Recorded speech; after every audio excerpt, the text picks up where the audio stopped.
Good evening, Summoners, and welcome back to the LVL, the LOL Varsity League. But before everything else, let us introduce ourselves. My name is Vulcan, your shoutcaster, and with me is Atlas, also your shoutcaster. So we'll be moving on to the last match of Game 2. So we did see that in...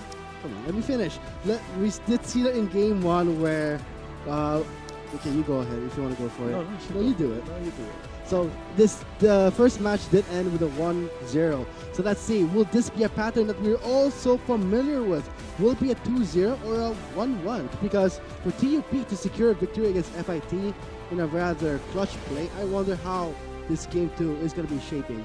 Definitely, because TUP really showed solid team play, their rotations, the way that they set up their waves for their win conditions was definitely a sight to behold. And FIT, if they want to take away this win from TUP, they're going to have to really fight for it. So far, let's get straight to the drafting itself. This is going to be the last game of the last match, one of the most awaited match because of TUP's, I think I would say, history and legacy from the LCL background. Now moving on to LVL, so eyes on them. But for FEU Tech FIT, I wonder if they can end this series in a 1-1. Definitely, if FIT is able to actually take away this win from TUP, then that's going to prove my hypothesis that the teams in the LVL right now, their power levels are relatively equal, even despite the discrepancies in experience in terms of how much they played in semi-pro play. And of course, some of these players have played in amateurs leagues like Piltover's Finest and Timo Cup, stuff like that. So they do have that kind of experience, but they might not have the same kind of experience that pro players have, being broadcast in front of an audience and stuff like that. So they have to be quite adaptive if they want to win against TUP. But for TUP to start things off, it's weird that they are going to be removing the Gangplank, despite Celia having some proficiency in it. So most probably they will be taking that away from FIT. So I gotta say for the draft so far, adaptive, they really want to remove Bam's Azir because of the result of Game 1. His Azir has been very good at clipping the champions and not even letting them budge, and also the fact that he can always make this clutch plays. So let's see. Will TUP end the series with 2-0, therefore breaking Atlas's hypothesis and statement that everyone has an equal power level. But if TUP gets a 2-0 here, you know to watch out for. Yeah, that definitely means that this is a strong team. But looking at the bans, of course, they banned out important targets, especially the Azir and the Xayah. As for TUP, it's very strange. Maybe they encountered the Gangplank come from Ashira before. Maybe that's why they priority picked it in the previous game when it was left open. So that's going to be something that they have to watch out for. LeBlanc still banned away for Stana. We saw how powerful it could be in the previous matches. But all these picks so far, Urgot is a very surprising one for the top lane for FIT. It'll be seeing it against Acedia's Ornn, while Caesar now transitions into a Kha'Zix. There's so much damage and engage coming from TUP. As for FIT, also decent disengage. It's a very good mix of disengage, engage as tools, as well as poke coming from Neil here. I would say for TUP's composition, it's very well balanced, especially the fact that the Kha'Zix will be playing the jungle. Because right now we are experiencing the preseason. When I talk about the lethality towards the jungles, I would say that Kha'Zix really benefits greatly from the fact that the carries themselves are extra squishy. But seeing how the mid lane is a Malzahar, he may have to change his mind just a bit, because we sometimes see this Malzahar as also one of the more powerful picks in the preseason. Yeah, definitely. You just get stopped short as soon as you leap in for a kill. So it's going to be up to Acedia, Bomb, Navi, and Miko to really bait out that Void Grasp. So it's going to be very difficult for Caesar to find these kills, but if he can snowball early, then it's going to be very helpful, not just for him as an assassin, for the rest of his laners. As for FIT, they have such a good mix of, as I said, engage tools. They have disengage from the Monsoon. They have so much mobility on their carry, Neil here, and they have pretty good brawling potential with Ashira. If Ashira is left alone to CS and get ahead, Urgot is very, very powerful once against the Black Cleaver, the Death's Dance, all those items combined to make him such a resilient damage dealer. So far, this is the first time I've ever seen an Urgot in not just in the LVL, but entirely after the preseason. Yeah, Because I think a good keystone for Urgot might be press the attack, because he procs his auto attack so quickly once he has his W up that it will stack press the attack very, very quickly, and then the rest of his damage gets multiplied and gets enhanced by 12%. That's going to be very painful. Disgusting, and I love it. His knee shotguns will deal 12% more damage, and those have such a high AD scale. I just love the fact that the Runes Reforged really opening up new creativity, new paths for champions that we don't see shining right now. But let's see, could this be the Urgot that can actually match the tankiness of the Ornn? But for now, for FIT, what they're fighting for is not just the even score, but also message to state that as you said before, we are seeing a pattern of 1-1 to 1-1. And if TUP ends this with a 2-0, I can pretty much say that they are going to be entering the long weekend with a very much awaited celebration, because they will be the first team in day one to get a 2-0. That is a good start. And that's going to be high morale. It's going to carry over to the next weeks of LVL. It's going to be very exciting. That's right. LVL will be every Sunday, whereas LCL will be on the upcoming other days, where let's say Saturday and Friday. So to the viewers out there, this will be their final rundown of the champions and players for the last game of match 3. Tamaraos on the blue side for Eastern University Institute of Technology. Urgot for Ashira, Sejuani for mid, Malzahar for Zine, Ezreal for Shani, and Jana for D. And the red side is going to be Monstrum Velpredigium for Technological University of the Philippines. On the top lane, we've got Asidia on Ornn, Caesar on Kha'Zix, Bomb on that Syndra in the mid lane. As for their bot lane, it's going to be Navi and Miko on Draven and Leona, respectively. Let us see how this game will unfold. The last game of the first day of the LVL is right now, especially the fact that TUP has a great start. The momentum is on their side. Wait, Seth doesn't have items. He doesn't have starting items. I just said something so hype, and you just say me something like that? Yeah, they can make mistakes. But definitely, he'll have to get back to base for that one. It does prevent any sort of strong level 1 that you're going to have to just defend the entrances of their jungles. What kind of partner are you? It's definitely you say something is hype, and then you see he doesn't have items. Something wrong. Oh wait, he doesn't have items. Come on, those are just minor mistakes. Oh, see, he gets it back. I mean, definitely. Yeah, no, it's fine. It's fine. So far, I would say for FIT, they may have went for an invade, but as you said, Seed has no items, so he was poised to go back more. So let's see how this game will unfold. We are going to be seeing an Urgot in the top lane, starting with a Corrupting Potion, and the Ornn starting with a Doran Shield and Health Pot. So we won't be seeing a Corrupting Potion start on this Ornn, because Ashira, I'm pretty sure that Corrupting Potion is one of the best starts for Ornn, or at least a good item for your first back, because after that you can just craft the rest of your items that you need while in lane, while sustaining up with that Corrupting Potion. As for Ashira, the Corrupting Potion is also quite nice, being able to just constantly apply that with your spells. It's just so much damage. And so far, we can see for Asidia, he is it is suppress the attack.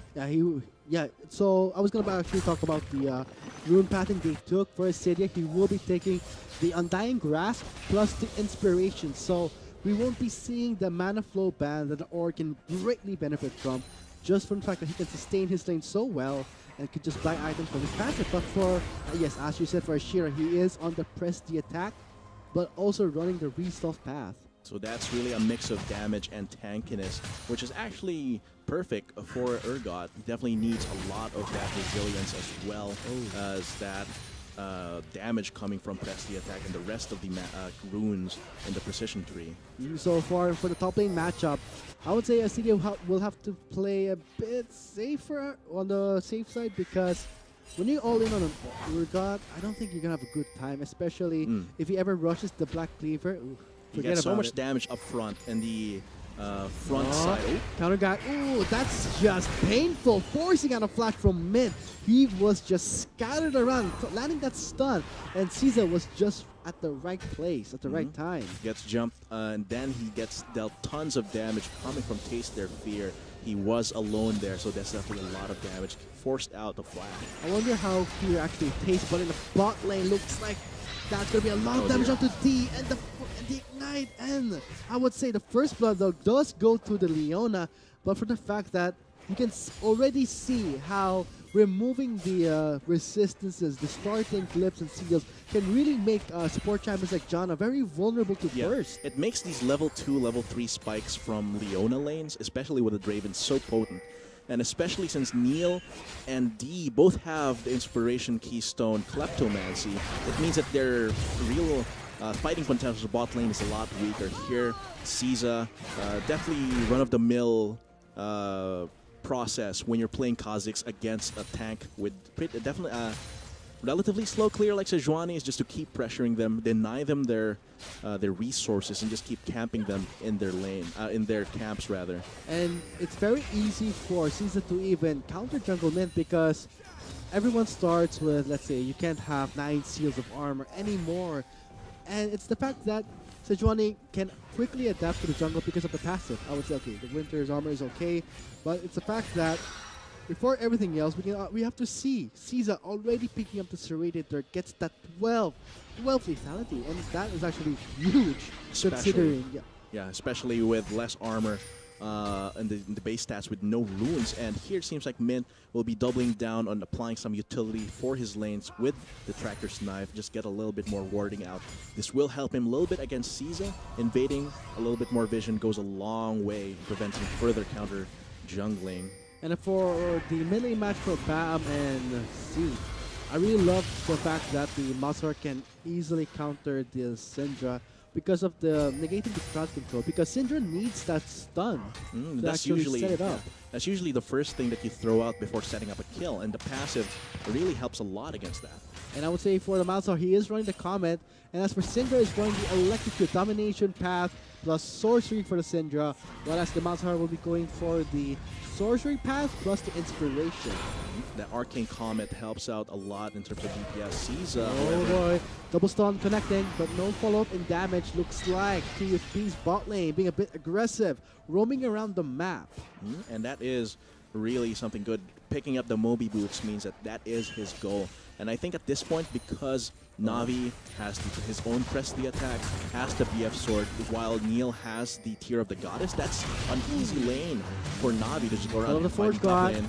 Akira flashes away from the knockback, so a Summoner Burnt is any type of trade-up you would love to get. Definitely. Maybe the Kha'Zix may go for the Urgot, so let's see. I wonder. Yes, he does start with the Phage, immediately getting two control wards.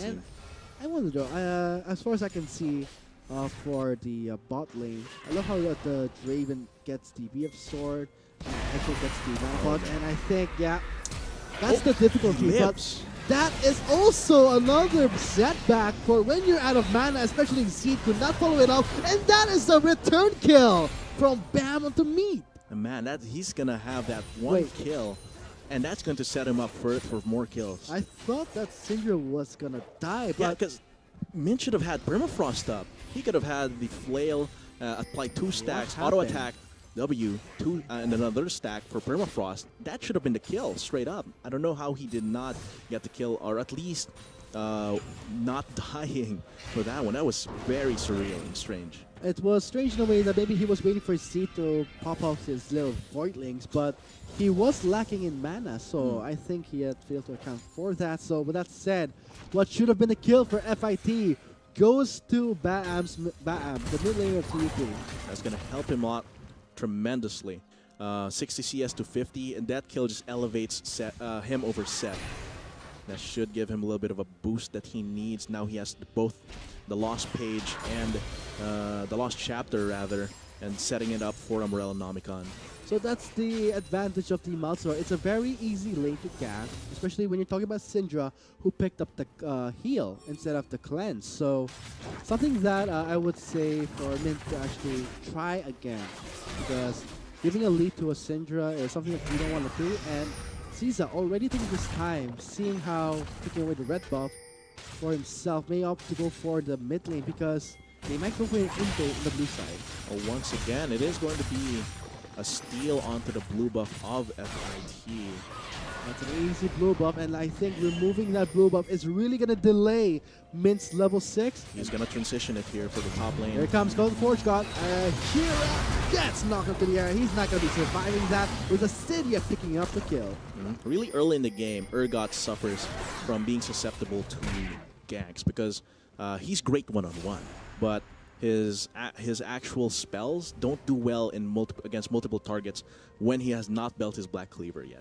So there, because his attention is split between Caesar and Acidia, he's not able to put up enough damage, and the shield he gets from his spells is not enough. Oh, looks like Flash is in the bot lane. You can see Nico and Navi trying to protect their Mint turret. is also here. Okay, 4 members gonna go for a tower dive. That's risky.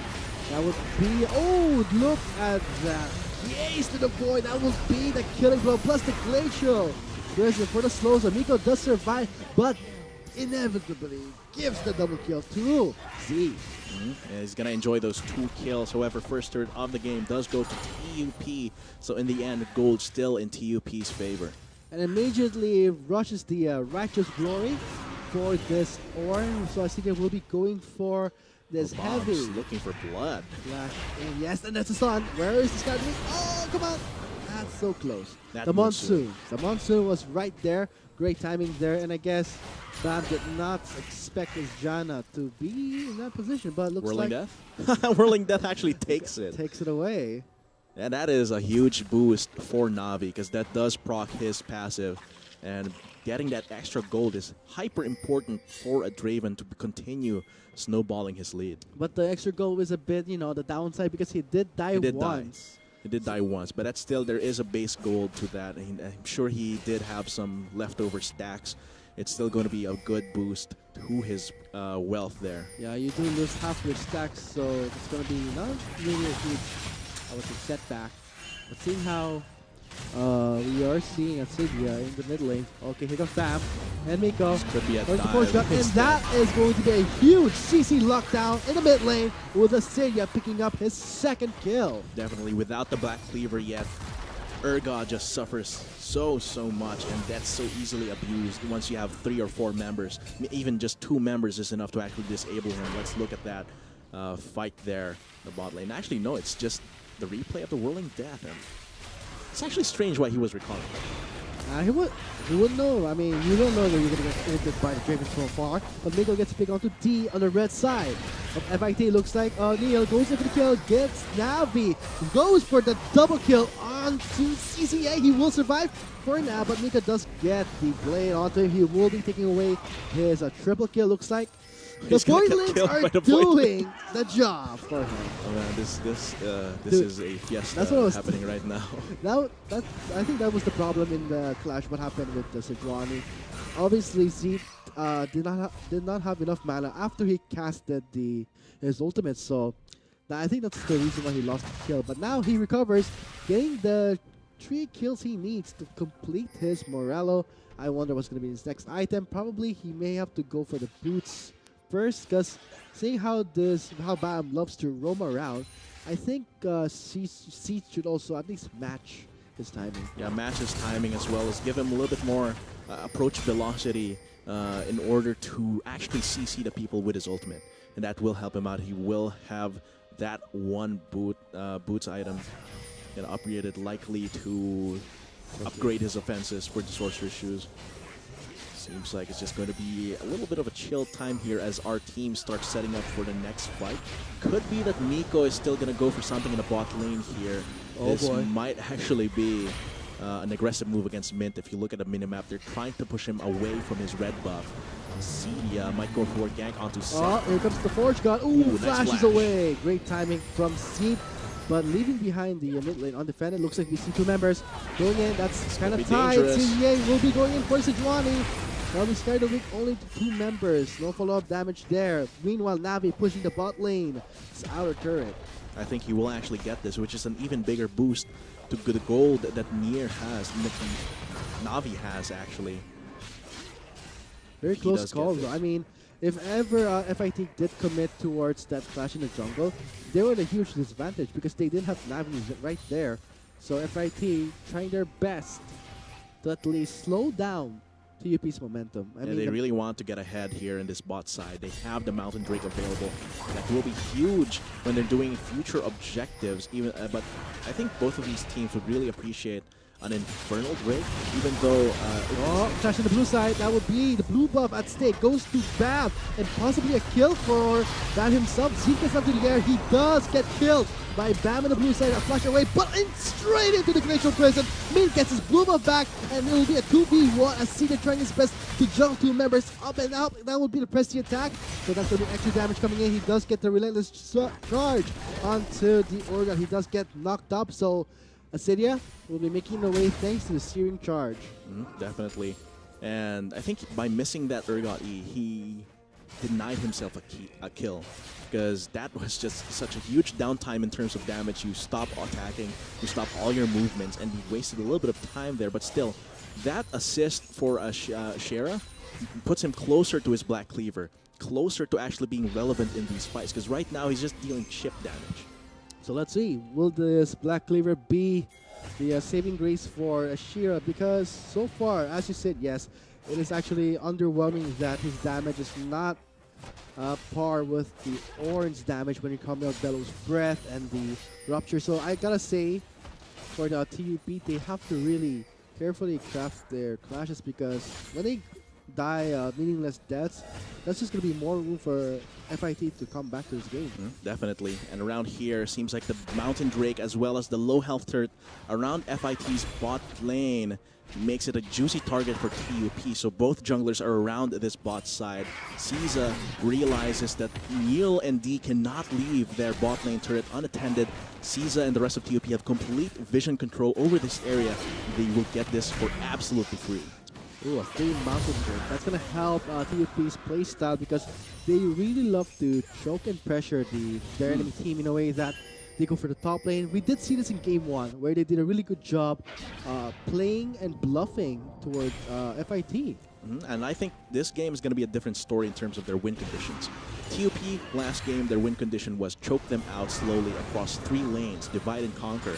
While here, TUP wants to smash FIT in the faces. They have Leona, they have Draven, they have Kha'Zix, and the Syndra. And the cherry on top here is the Ornn, which will help them in their initiates even more.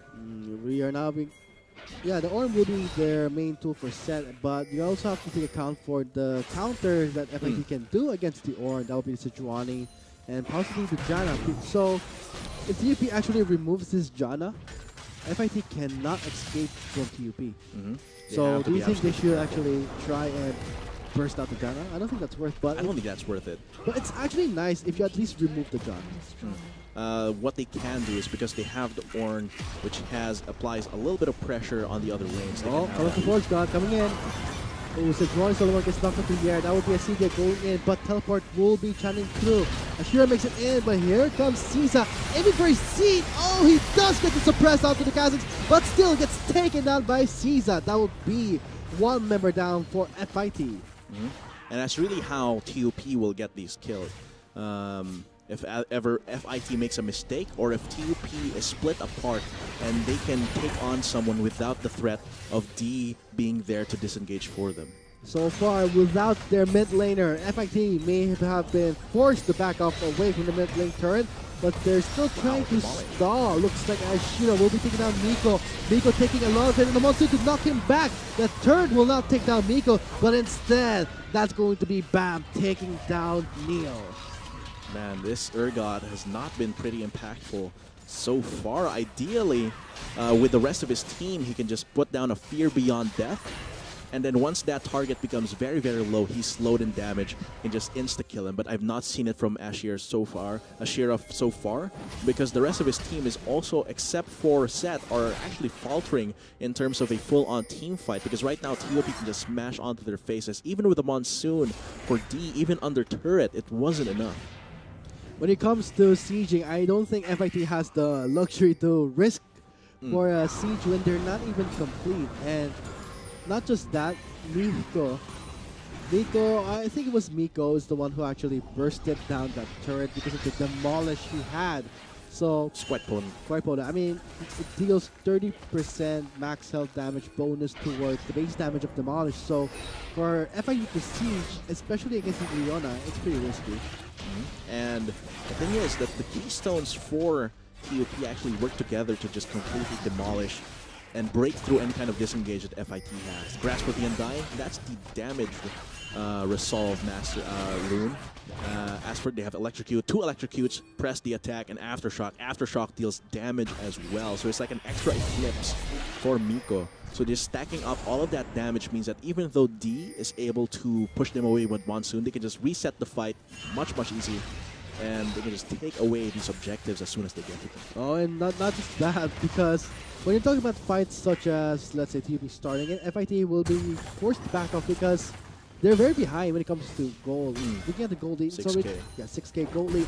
Not just that, it's the items that the Ezreal is lacking. He has yet to complete his Trinity Force. So when you're up against the Draven with an Infinity Edge, you might as well just back off.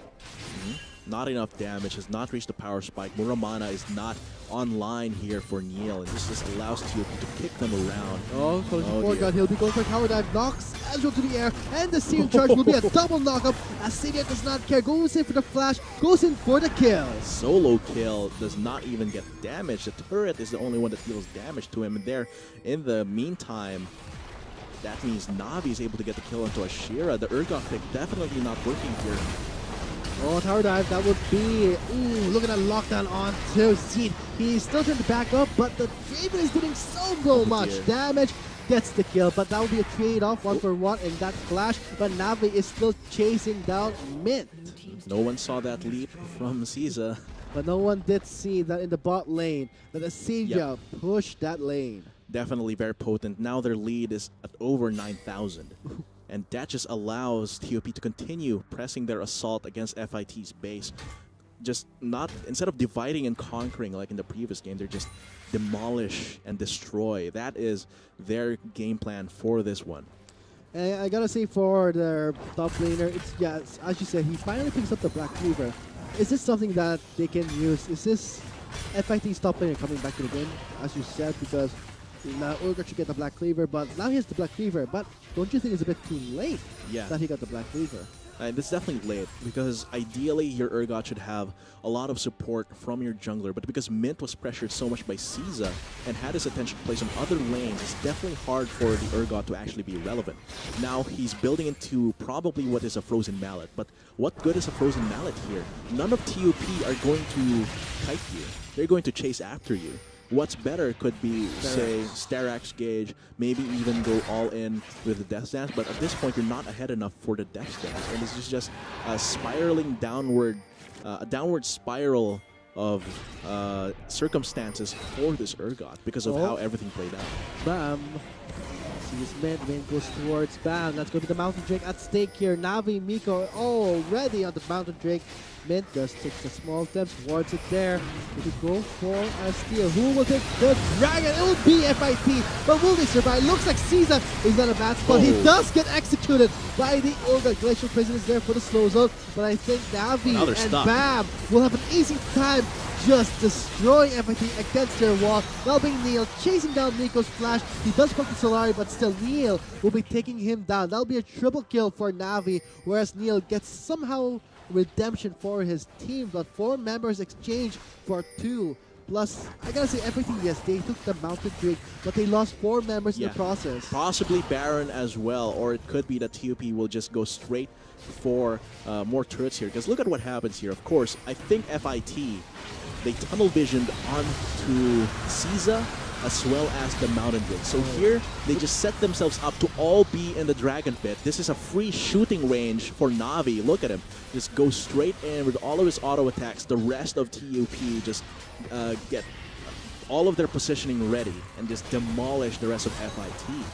And the only person that can actually get out of this situation is the Ezreal. Neil can just Essence Shift over the wall, but at what cost?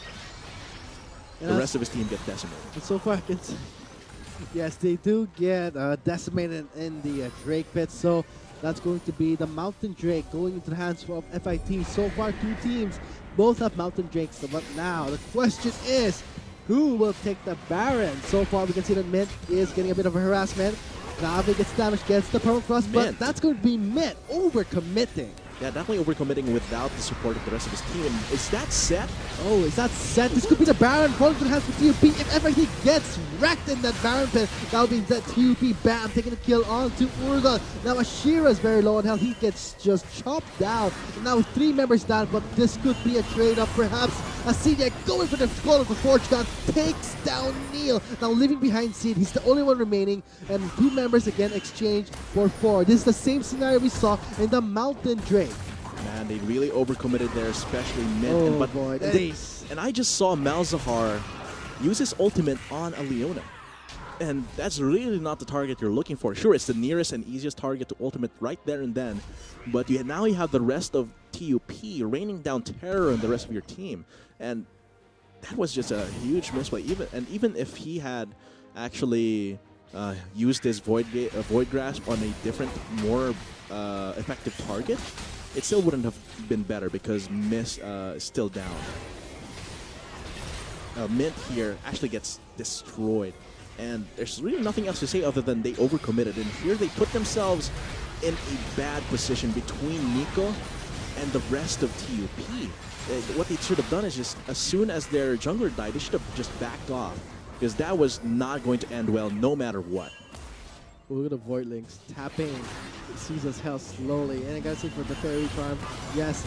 And at this point, I gotta say for TUP, they did have control. And yes, as you said, it was kind of weird that they focused a lot onto the Leona. I mean, here Miko has been doing a lot. He has a pretty high, over 50% kill participation, but I don't think you can do anything as a Malzahar against that Leona. You just have to let the other members of your team deal with that Leona. Let D deal with Leona using the Monsoon. Use your Void Grasp on someone else like Navi or Bomb. I mean, when you use the Void Grasp, yes, I completely. Because when they lost that tool, that ultimate, they couldn't just suppress or even try and focus on one target. So I think for FIT, it's how they use the ultimate that should really be considered. Because when you're wasting that good of an ultimate just for the support who didn't even die, that is such a wasted investment. But right now, it looks like the Rift Herald is spawned. Just buying extra pressure. This is how you can use the Rift Herald. You mentioned this in the last game. Yeah, I mentioned this in the last game. This is how TUP is going to be using the Rift Herald. So far, Baron. No visions yet. That's going to be very low. 1,000 health. That will be straight going to TUP.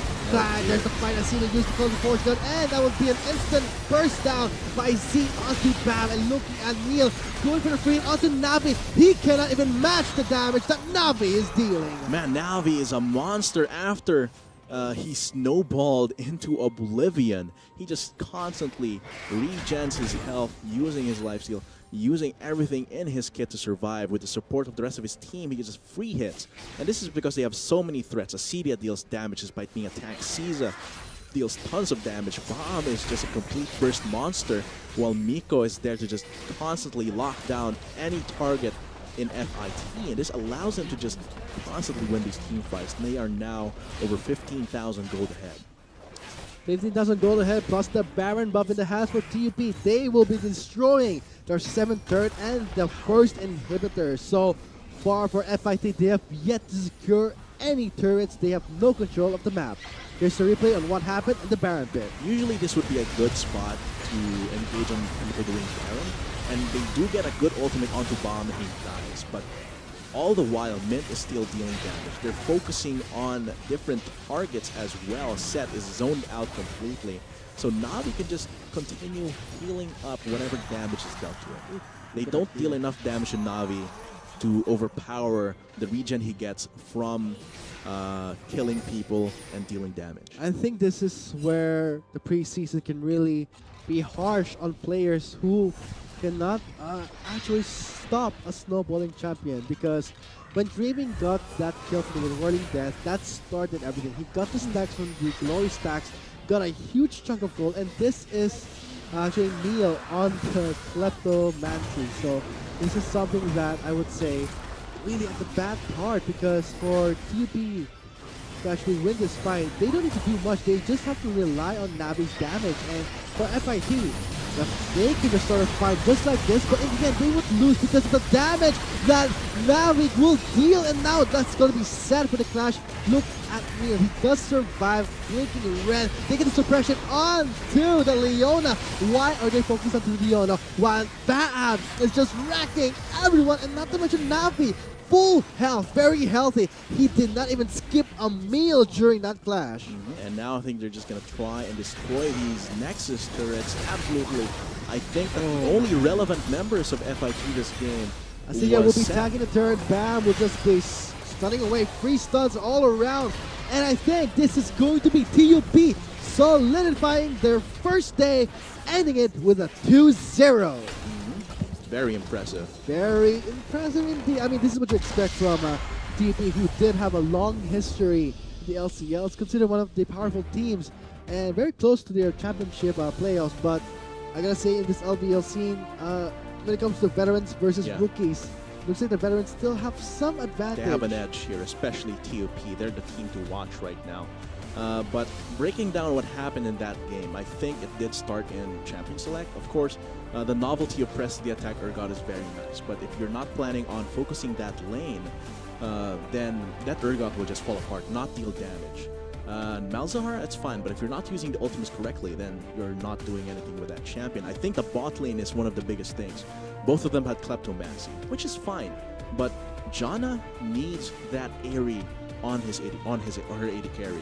Well, I don't believe Ezreal is a good pick for the bot lane, even with Kleptomancy, because the other AD carries with press the attack, with lethal tempo, all of them just constantly overpower the Ezreal that goes Kleptomancy, builds tier, and he never becomes relevant in the game. I think Ezreal's place right now is in the jungle.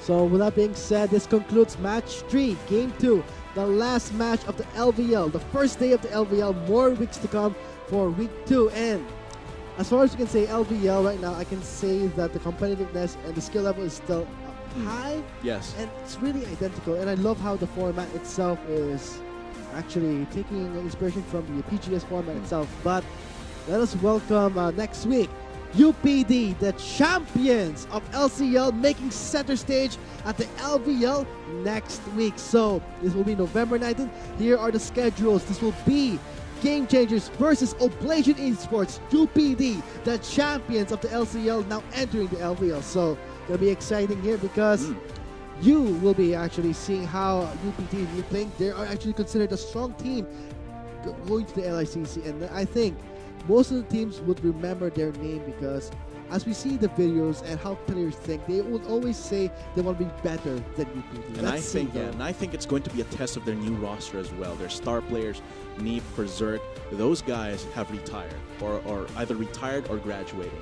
So for this new UPD roster with only V left from the original roster, it's going to be a huge test for them after next week. So let us see next week for the, very exciting schedule for the LVL. But let us conclude here. This will be day 1 ending with all 1-1s across the board except for TUP. They will be taking home a 2-0 against FIT. So once again, congratulations to TUP for their convincing victory, and we'll be closing up today's broadcast. I've been the Shoutcaster. My name is Vulcan, and with me is Atlas. See you next week for UPD's entrance towards the LVL. Oh, so Drawing Solomon gets knocked into the air. That would be a CJ going in, but teleport will be chiming through. Ashira makes it in, but here comes Caesar aiming for his seat. Oh, he does get to suppress out to the Kha'Zix, but still gets taken down by Caesar. It'll be FIT, but will they survive? Looks like Caesar is at a match, but he does get executed by the Olga. Glacial Prison is there for the slow zone, but I think Navi and Bam will have an easy time just destroying everything against their wall. Now being Neil chasing down Nico's flash. He does come to Solari, but still Neil will be taking him down. That'll be a triple kill. The Baron Fulton has the TUP. If ever he gets wrecked in that Baron pit, that'll be that TUP Bam taking a kill on to Urza. Now Ashira is very low on health. He gets just chopped down. Now 3 members down, but this could be a trade-off perhaps. Asiya going for the flood of the Fortune takes down Neil. Now leaving behind Seed, he's the only one remaining, and 2 members again exchange for 4. This is the same scenario we saw in the Mountain Drake. Man, they really overcommitted there, especially mid. Oh boy, and I just saw Malzahar uses ultimate on Aliona. That would be straight going to TUP. There's the fight. I see the use of the force gun, and that would be an instant burst down by Z onto Bam. And looking at Neil going for the free onto Navi. He cannot even match the damage that Navi is dealing. Man, Navi is a monster after he snowballed into oblivion. They could just start a fight just like this, but in the end they would lose because of the damage that Navi will deal. And now that's going to be sad for the clash. Look at Neil. He does survive, drinking red, taking the suppression on to the Leona. Why are they focused on the Leona while Bam is just wrecking everyone, and not to mention Navi, full health, very healthy. He did not even skip. Only relevant members of FIT this game. Zia will be tagging the turn. Bam will just be stunning away. 3 stuns all around. And I think this is going to be TUP solidifying their first day, ending it with a 2-0. Very impressive. Very impressive indeed. I mean, this is what you expect from TUP, who did have a long history.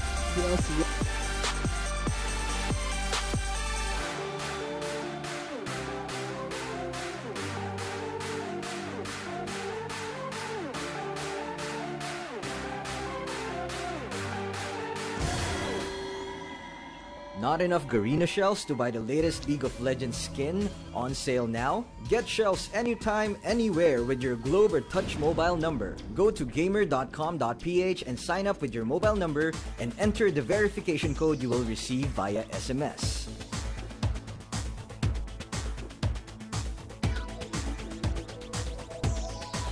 Log in and choose the game and pin you want.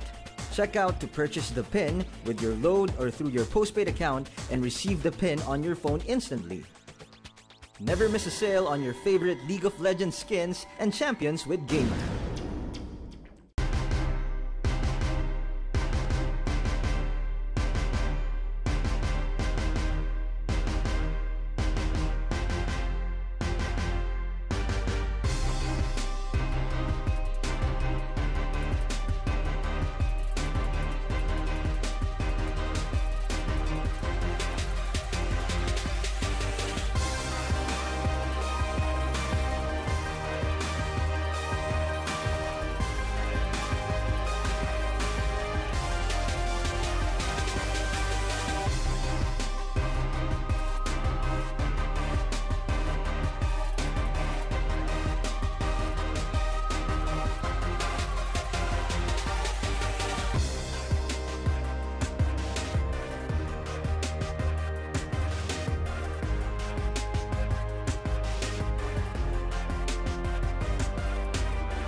Just a young gun.